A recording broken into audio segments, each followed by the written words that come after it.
राधे राधे। आप सभी का मेरे चैनल पर हार्दिक स्वागत है। आज मैं श्रीमद् भगवद गीता जी के अध्याय का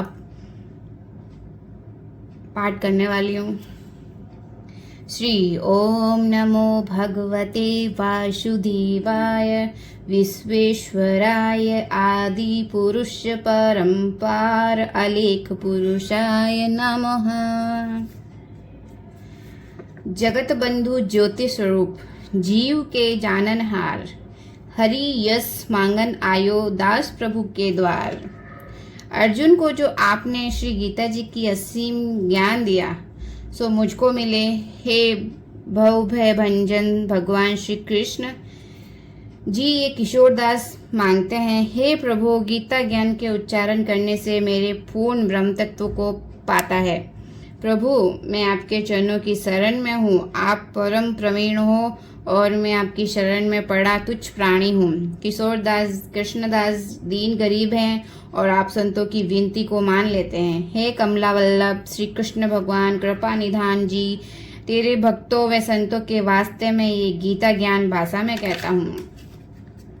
जब कौरव और पांडव महाभारत के युद्ध को चले तब राजा धृतराष्ट्र ने कहा कि मैं भी युद्ध देखने को चलूंगा। तब श्री व्यास देव जी ने कहा, हे राजन नेत्रों के बिना क्या देखोगे।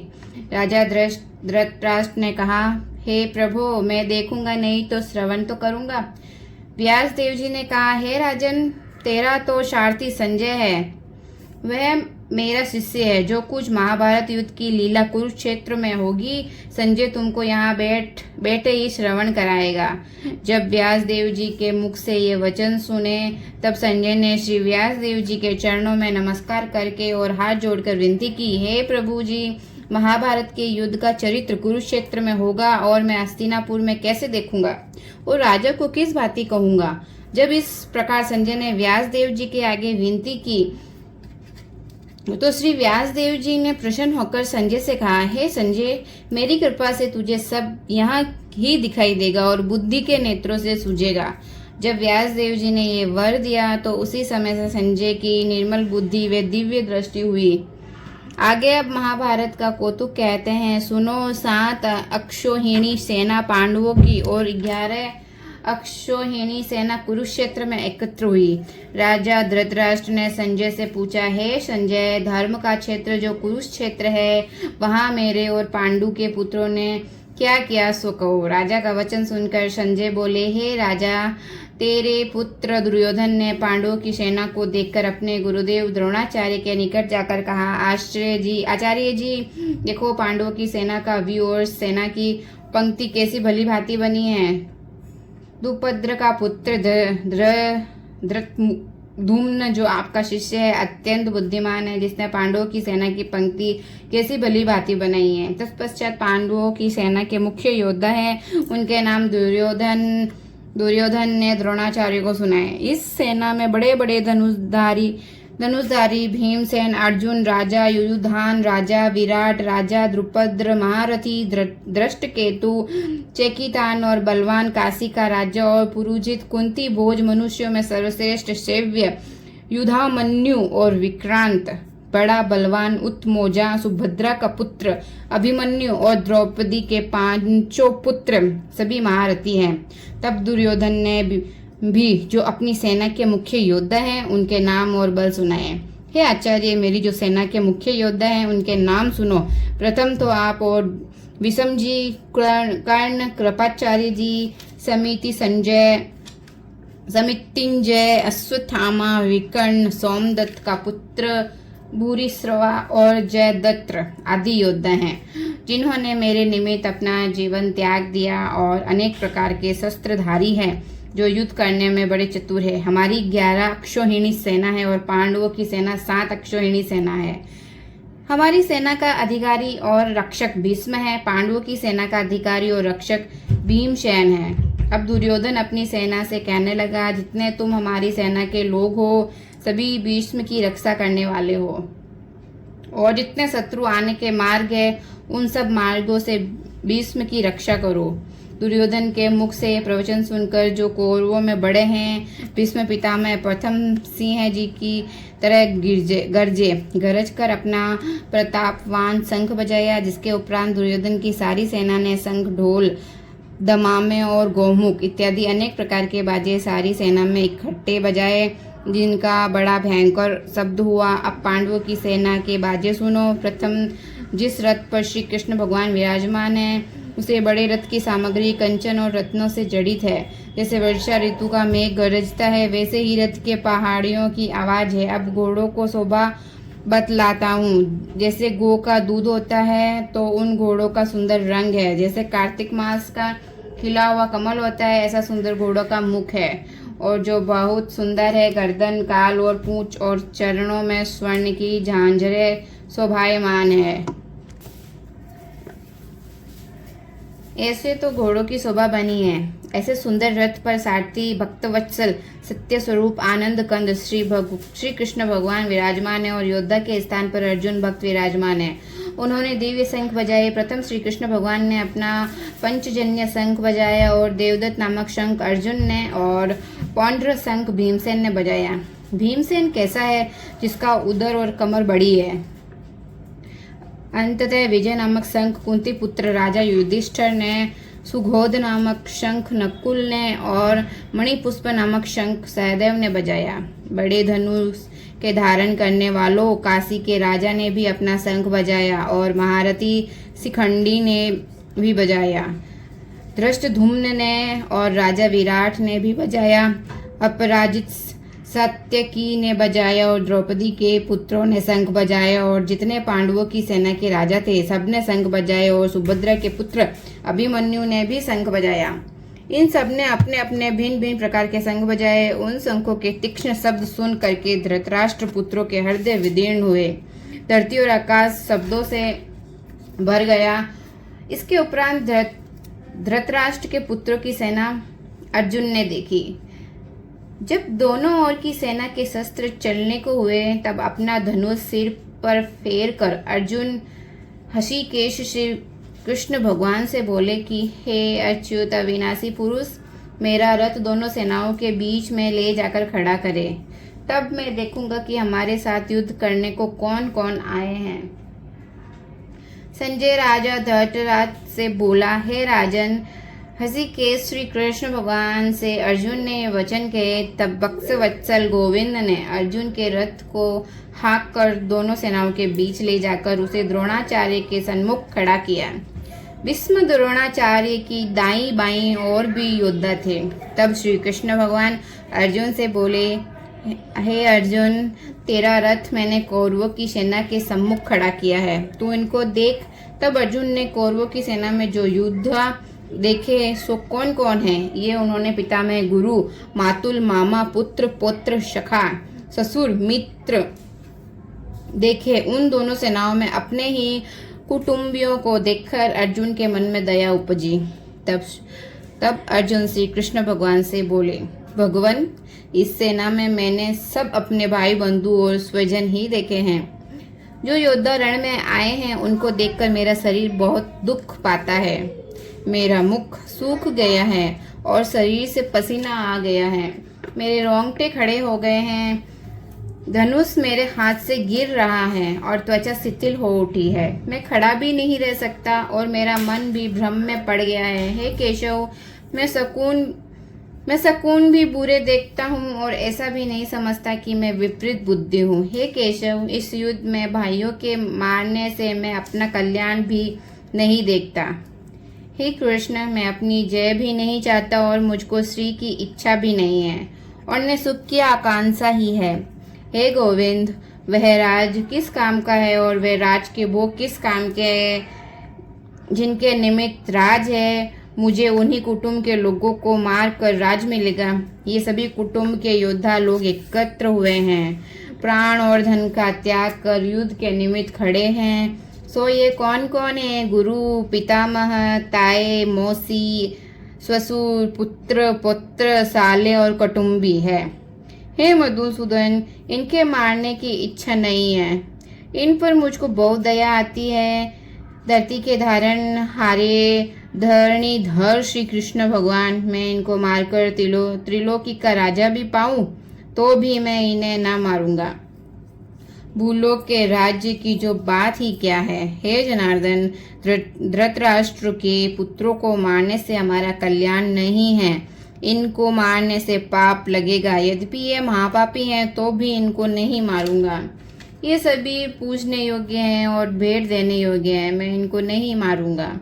हे माधव, स्वजन, भाई बंधु और कुटुंबी जनों को मारने से हमें सुख और मुक्ति कहाँ मिलेगी। यद्यपि राज के लोभ में इनकी बुद्धि भ्रष्ट हुई है, ये धृतराष्ट्र के पुत्र कुल को नष्ट करने से और मित्र के साथ कपट करने से जो दोष पैदा होता है उनको नहीं समझते। क्या मैं भी इनकी तरह इस तथ्य को नहीं समझता? कुल नष्ट होने से जो पाप उपजे हैं उन पापों को अर्जुन भली भांति कहते हैं कि हे जनार्दन, कुल का नाश करने से कुल को जो पुरातन धर्म संस्कार चले आए हैं उनका भी नाश होता है। कुल धर्म के नष्ट होने से कुल की स्त्रियां दुराचारिणी हो जाती है। उन स्त्रियों से वर्ण संकर संतान उत्पन्न होती है। पराय पुरुष से उत्पन्न संतान को वर्ण संकर कहते हैं। हे वर्ण संकर संतान उत्पन्न होने से पिंड और जल पितरों को पहुंचने से विमुख रह जाएगा, जिससे पितर स्वर्ग से गिर पड़ेंगे। हे यदुवंशियों में श्रेष्ठ श्री कृष्ण भगवान जी, जिसने कुल को नष्ट किया, जिसने इतने दुष्पाप किए हैं, वे सब पाप कुल के नष्ट करने वाले हैं सिर पर होता है। फिर वह मनुष्य उन पापों का फल क्या पाता है? यह सब सुनो, वह प्राणी सदा नरक भोगता है। मैंने न्याय शास्त्र में ये श्रवण किया है। अब अर्जुन पछताता है और हाथ जोड़कर अपना सिर फेरकर यह कहता है कि हाँ, देखो भाई, मैंने कैसे पाप का उपकर्म किया था। अब मैं अपने हाथ में शस्त्र नहीं पकड़ूंगा और धृतराष्ट्र के पुत्रों के हाथ में शस्त्र होंगे और मैं उनके सम्मुख होऊंगा। वह मुझको मारेंगे, इससे मेरा कल्याण होगा। संजय ने कहा, हे राजन, ये बात कहकर अति दुखी होकर अर्जुन ने उसी समय धनुष बाण हाथ से छोड़ दिया और शोक में डूब कर रथ के पिछले भाग में व्याकुल होकर बैठ गया। प्रथम अध्याय का अब मैं आपको मातम्य सुनाने जा रही हूँ। एक समय पार्वती जी ने पूछा, हे महादेव जी, किस ज्ञान के बल से आपको संसार के लोग शिव करके पूछते हैं? मृग छाला ओढ़े, अंगों में शमशानों की विभूति लगाई, गले में सर्प और मुंडों की माला पहने, इनसे तो कोई पवित्र कार्य नहीं लगता। फिर आप किस ज्ञान से पवित्र हो, वह आप कृपा कर कहिए। श्री महादेव जी बोले, हे प्रिय, सुनो, गीता के ज्ञान को हृदय में धारण करने से मैं पवित्र हूँ और उस ज्ञान से मुझे बाहर के कर्म व्यापते नहीं। तब पार्वती जी ने कहा, हे भगवान, जिस गीता ज्ञान की आप ऐसी स्तुति करते हैं उसके श्रवण करने से कोई कथार्थ भी हुआ है? तब महादेव जी ने कहा, इस ज्ञान को सुनकर बहुत जीव कथार्थ हुए हैं, आगे भी होंगे। मैं तुमसे एक पुरातन कथा कहता हूँ, श्रवण करो। एक समय पाताल लोक में शेषनाग की सैया पर श्री नारायण जी नेत्र मूंद कर अपने आनंद में मगन थे। उस समय भगवान के चरण दबाती हुई श्री लक्ष्मी जी ने पूछा, हे प्रभु, निद्रा और आलस्य उन पुरुषों को व्यापता है जो जीव तामसी है, फिर आप तो तीनों गुणों से अतीत हो। श्री नारायण प्रभु वसुदेव जी हो, यह मुझको बड़ा आश्चर्य है। श्री नारायण जी बोले, हे लक्ष्मी, मुझको निद्रा आलस्य नहीं व्यापता। एक शब्द रूप जो भगवत गीता है उसमें जो ज्ञान है उसके आनंद में मैं मग्न रहता हूँ। जैसे 24 अवतार मेरे स्वरूप है। प्रथम 5 अध्याय मेरा मुख है, द्वितीय 5 अध्याय मेरी भुजा है, तृतीय 5 अध्याय मेरा हृदय और मन है, 16वां अध्याय मेरा उदर है, 17वां अध्याय मेरे चरण है। तब सब गीता के जो श्लोक है सो मेरी नाड़ियाँ और जो गीता के अक्षर है सो मेरे रोम है। ऐसे शब्द रूपी गीता परम तत्व को मैं हृदय में विचारता हुआ अत्यंत आनंद को प्राप्त होता हूँ। श्री लक्ष्मी जी बोले, हे श्री नारायण जी, ऐसे गीता का ज्ञान, गहन ज्ञान सुनकर कोई जीव कथार्थ भी हुआ है जो मुझसे कहो। तब श्री नारायण जी ने अपने मुखारविंद से कहा, सर्वशास्त्रमयी गीता, सर्वदेवमयो हरि, सर्व तीर्थमयी गंगा, सर्व धर्ममयी दया। ये श्लोक सुनकर कहा, हे लक्ष्मी, गीता ज्ञान को सुनकर बहुत से जीव कृतार्थ हुए हैं, सो मैं आपको पहले अध्याय का महात्म्य श्रवण कर रहा हूँ। शूद्र वर्ण का एक चांडाल तेल लवण का व्यापार करता था। एक दिन वह बकरी चराने को बाहर गया, वृक्षों से पत्ते तोड़ने लगा। वहां सर्प ने उसे डस लिया, जिससे तत्काल उसके प्राण निकल गए। मरकर उसने बहुत नरक भोग कर फिर बेल का जन्म पाया। उस बेल को भिक्षुक ने मोल ले लिया। वह भिक्षुक सारा दिन उस पर चढ़कर मांगता फिरता। जो कुछ भिक्षा मांगकर लाए वे कुटुंब के साथ मिलकर खावे।